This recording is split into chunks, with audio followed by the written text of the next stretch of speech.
आप सभी का इस वीडियो में स्वागत है।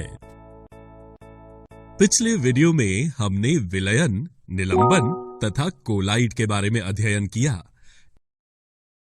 इस वीडियो में हम मिश्रण के घटकों के पृथक्करण, separation of components of mixtures का अध्ययन करेंगे।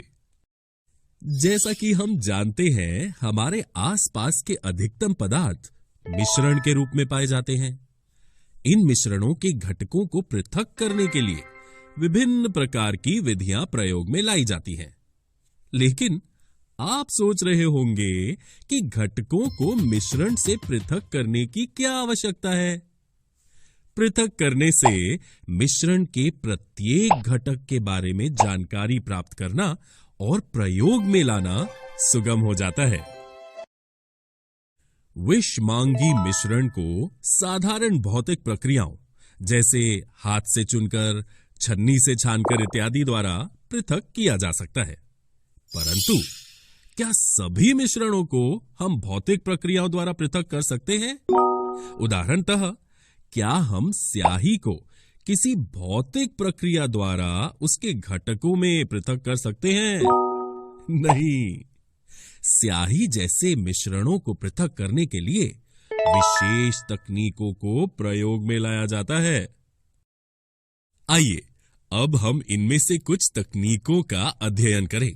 सबसे पहले हम वाष्पीकरण, इवेपोरेशन के बारे में जानेंगे। चलिए इसे एक क्रियाकल्प द्वारा समझने का प्रयास करें। आधा बीकर जल लें। अब बीकर के मुख पर वॉच ग्लास रखें और वॉच ग्लास पर कुछ बूंद स्याही डालें। अब बीकर को गर्म करना शुरू करें। आप क्या देखते हैं? हम देख सकते हैं कि वॉच ग्लास से वाष्पीकरण, इवेपोरेशन हो रहा है। हम वाष्पीकरण होने तक बीकर को गर्म करना जारी रखेंगे।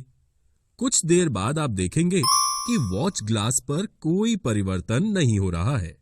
तब हम उसे गर्म करना बंद कर देंगे। क्या वॉच ग्लास पर कोई अवशेष बचा है? जी हां, हम देख सकते हैं कि वॉच ग्लास पर नीले रंग का घटक डाई अवशेष के रूप में नजर आता है। तो आपके विचार में वॉच ग्लास पर से किसका वाष्पीकरण हुआ है? बिल्कुल ठीक, वॉच ग्लास पर से जल का वाष्पीकरण हुआ है। इसलिए अब हम इस क्रियाकल्प द्वारा ये निष्कर्ष निकाल सकते हैं कि स्याही जल और रंग के घटकों से बना एक मिश्रण है, जिसमें जल एक विलायक, सॉल्वेंट, और रंग एक विलेय पदार्थ, सॉल्यूट है। और हम वाष्पीकरण, इवेपोरेशन द्वारा विलायक, सॉल्वेंट से विलेय, सॉल्यूट को स्याही जैसे मिश्रणों में से पृथक कर सकते हैं।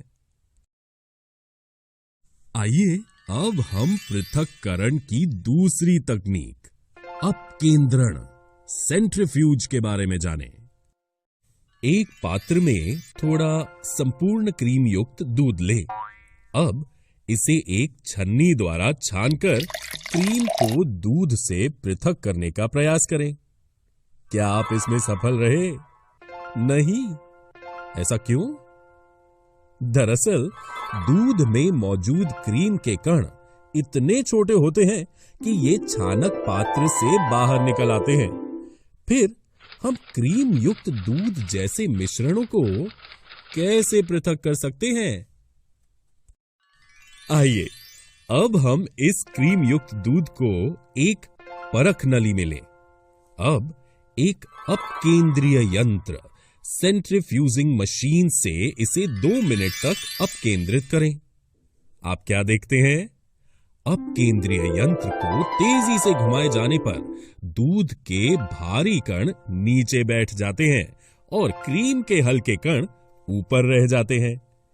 क्रीम युक्त दूध जैसे मिश्रण, जैसे रक्त, अपशिष्ट जल इत्यादि, जिनमें मौजूद घटकों के कण बहुत छोटे होने के कारण छानन विधि द्वारा पृथक नहीं किए जा सकते। इस सिद्धांत अपकेंद्रण द्वारा पृथक किए जा सकते हैं। आइए अब हम अघुलनशील द्रव्यों, इनसॉल्युबल लिक्विड्स के मिश्रण के पृथक्करण की तकनीक के बारे में जानें। इस क्रियाकल्प में हम एक पृथक्करण कीप में मिट्टी के तेल और जल के मिश्रण को डालेंगे। अब हम कुछ देर तक इसे शांत छोड़ देंगे। कुछ देर बाद आप क्या देखते हैं? जी हां, कुछ देर बाद जल तथा तेल की पृथक पृथक परतें तैयार हो जाती हैं। लेकिन ऐसा क्यों? ऐसा इसलिए संभव होता है क्योंकि जल और मिट्टी का तेल अघुलनशील द्रव्य, इनसॉल्युबल लिक्विड्स हैं। मिट्टी का तेल जल से हल्का होने के कारण ऊपर की ओर उठकर पृथक परत बना लेता है और जल भारी होने के कारण नीचे की परत में रह जाता है। अब हम पृथक्करण कीप के स्टॉप कॉर्क को सावधानी पूर्वक खोलकर नीचे वाली जल की परत को एक बीकर में निकाल सकते हैं। जैसे ही तेल नीचे पहुंचे, स्टॉप कॉर्क को बंद कर दें। इस तरह हम देख सकते हैं कि आपस में नहीं मिलने वाले द्रव्य अपने घनत्व के अनुसार विभिन्न परतों में पृथक हो जाते हैं।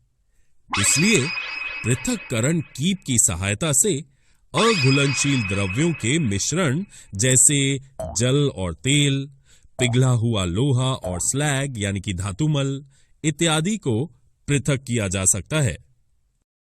आइए अब हम अगली तकनीक ऊर्ध्वपातन, सब्लिमेशन के बारे में जानें। एक चीनी मिट्टी की प्याली में नमक और अमोनियम क्लोराइड का मिश्रण लें। अब इस प्याली को एक कीप को उल्टा रखकर ढकें और कीप की नली के खुले सिरे को रुई से बंद कर दें। अब एक बर्नर का उपयोग कर चीनी मिट्टी की प्याली को धीरे धीरे गर्म करें। आप क्या देखते हैं? जैसे जैसे प्याली गर्म होती है, अमोनियम क्लोराइड की वाष्प प्याली की ऊपर की ओर उठने लगती है और कुछ देर बाद कीप की ठंडी सतह पर वो वाष्प ठोसीकृत होने लगती है। चीनी मिट्टी की प्याली को तब तक गर्म करते रहें जब तक उसमें से वाष्प उठना बंद नहीं हो जाता। अब बर्नर को बंद कर दें और कीप में ठोसीकृत हुई अमोनियम क्लोराइड को एक प्याली में खरोंचकर निकाल लें। इस तरह हमने नमक और अमोनियम क्लोराइड के मिश्रण को पृथक कर लिया। लेकिन ऐसा क्यों संभव हुआ? ऐसा इसलिए संभव हो पाया क्योंकि अमोनियम क्लोराइड एक ऊर्ध्वपातित हो सकने वाला अव्यय है, जो गर्म करने पर ठोस अवस्था से सीधे गैस अवस्था में परिवर्तित हो जाता है। इस क्रियाकल्प द्वारा हम ये निष्कर्ष निकाल सकते हैं कि ऐसे मिश्रण जिनमें ऊर्ध्वपातित हो सकने वाले अव्यय जैसे कपूर, नैफ्थलीन, एंथ्रोसीन इत्यादि को ऊर्ध्वपातित न होने योग्य अशुद्धियों से पृथक करने के लिए ऊर्ध्वपातन, सब्लिमेशन की प्रक्रिया का उपयोग कर सकते हैं।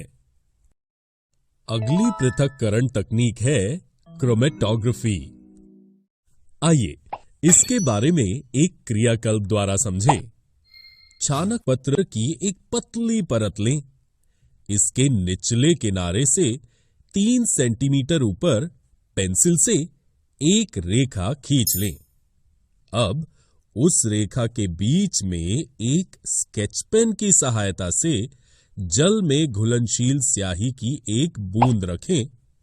इस बूंद को सूखने दें। अब एक जार में थोड़ा जल लें और उसमें इस छानक पत्र को इस प्रकार रखें कि वो जल की सतह से ठीक ऊपर रहे। अब इसे शांत छोड़ दें। आप क्या देखते हैं? छानक पत्र पर पृथक पृथक रंग नजर आ रहे हैं। ऐसा क्यों हुआ? जैसे जैसे जल चाणक पत्र पर ऊपर की दिशा की ओर अग्रसर होता है, वो डाई के कणों को भी अपने साथ ले लेता है। प्रायः डाई 2 या 2 से अधिक रंगों का मिश्रण होता है। रंग वाला घटक, जो कि जल में अधिक घुलनशील है, तेजी से ऊपर उठता है और इस प्रकार रंगों का पृथक्करण संभव हो जाता है। मिश्रण से घटकों को पृथक करने की इस विधि को क्रोमेटोग्राफी कहते हैं। ये एक ऐसी विधि है जिसका प्रयोग उन विलेय पदार्थों को पृथक करने में होता है जो एक ही प्रकार के विलायक में घुले होते हैं। उदाहरणतः प्राकृतिक रंगों से पिगमेंट को पृथक करने में, रक्त से नशीले पदार्थों को पृथक करने में इत्यादि। अगली पृथक्करण तकनीक है आसवन विधि, डिस्टिलेशन। आइए इसे हम एक क्रियाकल्प द्वारा समझने का प्रयास करें। एक आसवन फ्लास्क, डिस्टिलेशन फ्लास्क में एसीटोन और जल का मिश्रण लें। इसमें एक थर्मामीटर लगाएं। अब उपकरण को इस तरह से व्यवस्थित करें। मिश्रण को धीरे धीरे गर्म करें और सावधानी पूर्वक थर्मामीटर का अवलोकन करें। जैसे जैसे मिश्रण गर्म होता है, आप क्या अवलोकित करते हैं? लगभग 56 डिग्री सेल्सियस पर एसीटोन की वाष्प आसवन फ्लास्क में ऊपर उठती नजर आती है। ये एसीटोन की वाष्प जल संघनक से गुजरने पर संघनित होकर पुनः द्रव्य अवस्था में बीकर में जमा होना शुरू हो जाती है। इस तरह हम एसीटोन और जल के मिश्रण को आसवन विधि, डिस्टिलेशन द्वारा पृथक कर सकते हैं। अब आप सोच रहे होंगे कि ऐसा क्यों संभव हो पाया? ऐसा इसलिए संभव हो पाया क्योंकि एसीटोन और जल का मिश्रण ऐसा मिश्रण है जो विघटित हुए बिना उबाला जा सकता है और उसके घटकों एसीटोन तथा जल के क्वथनांकों 56 डिग्री सेल्सियस और 100 डिग्री सेल्सियस के मध्य अंतराल हैं। 2 या 2 से अधिक घुलनशील द्रव्यों जिनके क्वथनांक का अंतर 25 केल्विन से कम होता है के मिश्रण को पृथक करने के लिए प्रभाजी आसवन विधि का प्रयोग किया जाता है। आप सोच रहे होंगे कि प्रभाजी आसवन विधि द्वारा तो हम केवल द्रव्यों के मिश्रण को पृथक कर सकते हैं, लेकिन यदि हमें गैसीय मिश्रण को पृथक करना हो तब भी क्या हम आसवन विधि का प्रयोग कर सकते हैं? आइए हम वायु के उदाहरण द्वारा इसके बारे में जानें। वायु एक समांगी मिश्रण है तथा इसके घटकों को प्रभाजी आसवन द्वारा पृथक किया जा सकता है। मान लीजिए हमें वायु से ऑक्सीजन गैस को पृथक करना है। ऐसा करने के लिए पहले हम उपकरणों को इस तरह व्यवस्थित करें। हमें वायु से ऑक्सीजन को प्राप्त करने के लिए वायु में उपस्थित दूसरी गैसों को पृथक करना होगा। द्रव्य वायु प्राप्त करने के लिए पहले वायु पर दबाव बढ़ाया जाता है और फिर ताप को घटाकर उसे ठंडा कर संपीड़ित किया जाता है। इस द्रवित गैस को प्रभाजी आसवन स्तंभ में धीरे धीरे गर्म किया जाता है, जहां सभी गैसें विभिन्न ऊंचाइयों पर अपने क्वथनांक के अनुसार पृथक हो जाती हैं। अब अंत में आखिरी पृथक्करण तकनीक है क्रिस्टलीकरण, क्रिस्टलाइजेशन। एक चीनी मिट्टी की प्याली में लगभग 5 ग्राम अशुद्ध कॉपर सल्फेट लें। जल की न्यूनतम मात्रा में इसे घोल दें। अशुद्धियों को छान लें। अब संतृप्त विलयन प्राप्त करने के जल को कॉपर सल्फेट के घोल से वाष्पीकृत करें। विलयन को छानक पत्र से ढक दें तथा कमरे के तापमान पर इसे दिन भर ठंडा होने के लिए शांत छोड़ दें। आप क्या देखते हैं? हम देख सकते हैं कि चीनी मिट्टी की प्याली में कॉपर सल्फेट के क्रिस्टल हैं। इस प्रक्रिया को क्रिस्टलीकरण, क्रिस्टलाइजेशन कहा जाता है। अब आप सोच रहे होंगे कि इस प्रक्रिया को हम कौन से मिश्रणों को पृथक करने में प्रयोग कर सकते हैं। क्रिस्टलीकरण का प्रयोग हम ठोस पदार्थों को शुद्ध करने में कर सकते हैं। उदाहरण के तौर पर समुद्री जल से नमक प्राप्त करते समय उसमें बहुत सी अशुद्धियां हो सकती हैं। इन अशुद्धियों को दूर करने के लिए क्रिस्टलीकरण विधि का प्रयोग किया जाता है। क्रिस्टलीकरण वो विधि है जिसके द्वारा क्रिस्टल के रूप में शुद्ध ठोस को विलयन से पृथक किया जाता है। और क्या आप जानते हैं, क्रिस्टलीकरण विधि साधारण वाष्पीकरण विधि से निम्नलिखित कारणों से उत्तम होती है। 1.